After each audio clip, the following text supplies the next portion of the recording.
Hoy un legislador, pero canciller hasta hace un ratito. Sí, hace unos años atrás. Y esto de ser canciller es la representación diplomática de la República Argentina. Cuando llegaron al gobierno, democráticamente, y se planteó y se tiró sobre la mesa Malvinas, ¿de qué se hablaba? Se hablaba de una evaluación de lo que habían sido los años anteriores, básicamente el gobierno de Menem y el gobierno de la Rúa, en donde se había instalado la política de seducción. Luego de normalizadas las relaciones diplomáticas con el Reino Unido... Incluso se le había caracterizado como relaciones carnales. Con Estados Unidos. Exactamente. Y con el Reino Unido lo que hubo es una política de, bueno, hagamos una serie de acuerdos provisorios, con la lógica de que esos acuerdos provisorios servían para quitar desconfianzas y llevar a los británicos a la mesa de negociación. Lo que evaluamos en el 2003 es que nada de eso había resultado así. Nada bien. Nada bien, al contrario, habían aprovechado los británicos esos acuerdos provisorios para avanzar.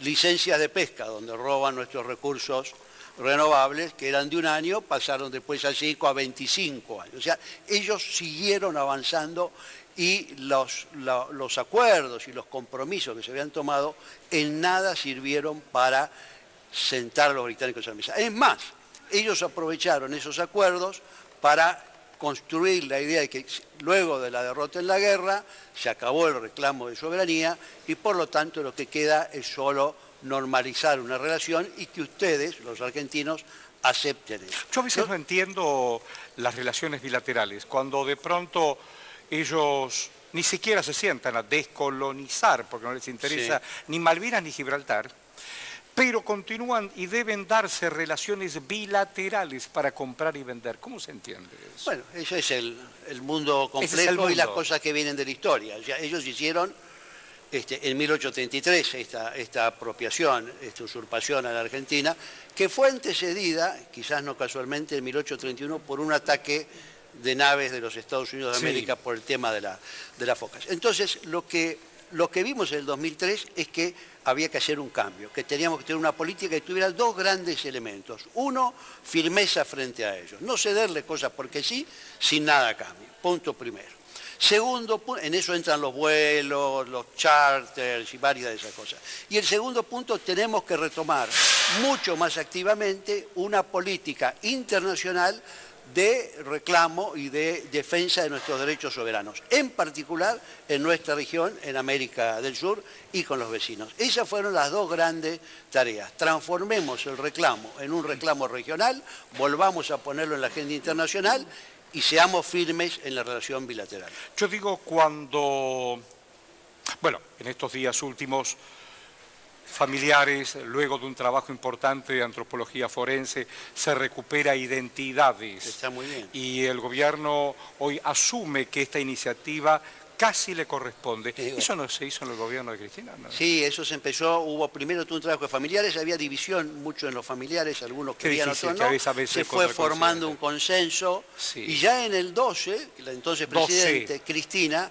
le pide al Comité Internacional de la Cruz Roja que colabore en acercar las partes, en diseñar un instrumento para poder identificar los cuerpos. Porque había varios riesgos, que sacaran los cuerpos y los mandaran todos acá, diciendo que se van para la Argentina. Nosotros decimos, no, están en la Argentina porque están en las Malvinas. Están en la Argentina. Están en la Argentina, claro. Bueno, usted vio los títulos incluso del portal de TELAM, que es la agencia nacional y oficial.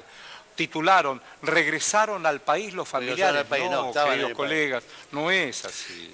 Además, este episodio, este asunto humanitario de identificar, que es muy importante, es la segunda parte de otro acuerdo humanitario que hubo, que fue para la inauguración y construcción del monumento al cementerio de Darwin. Eso se hizo y también poder llevar a los familiares para la inauguración llevó entre 4 y 5 años de negociación. Es decir, los británicos, cosas que son humanitarias, que se debieran darse por razones ¿Eso por Ginebra? de bien. No, por Ginebra, con la Cruz Roja sí hicieron reuniones en Ginebra, en el segundo. En el primero fueron más bilaterales, pero no querían que fueran, después que tenían que ir en barco. Y los protocolos de la guerra, eso no incluye. Eso no lo tocaba nada. Pero digamos, los británicos, la única concesión que han hecho son dos concesiones humanitarias, que tenían que hacerlas y nada más. Y eso ha sido muy trabajoso. Lo cierto es que a cambio de eso están pidiendo todo en beneficio de los intereses británicos. Yo digo, ¿por qué las Malvinas son argentinas?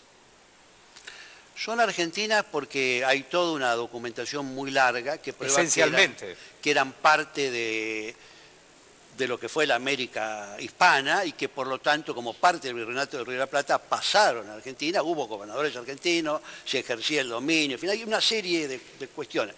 Después basta mirar el mapa, esas islas están en la plataforma continental argentina, solo a una visión imperial de un imperio como el Reino Unido, que ocupó todo el mundo, se le puede ocurrir que eso es lo mismo de ellos. Que el Peñón de Gibraltar. ¿Qué tiene que ver el Peñón de Gibraltar? O es lo mismo que era Hong Kong hasta que fue restituido a en los comités de descolonización se plantean estas historias. Sí, claro que se plantea. Y se plantea dos cosas, porque y eso confunde a los británicos. Los británicos están planteando el tema como que fuera un problema solo o básicamente de autodeterminación. Y el principio de autodeterminación es un principio importantísimo para la descolonización, la resolución 1514, y está enfocada en que la gente pueda decidir su propio destino.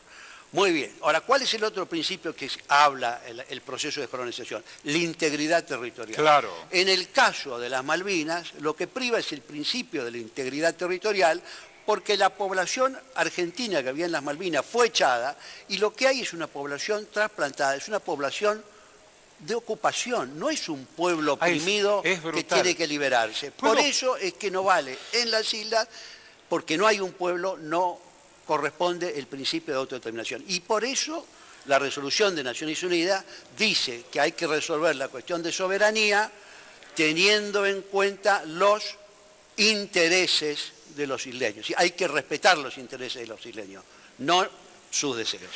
Quiero compartir con ustedes tu nombre, historiador, su nombre.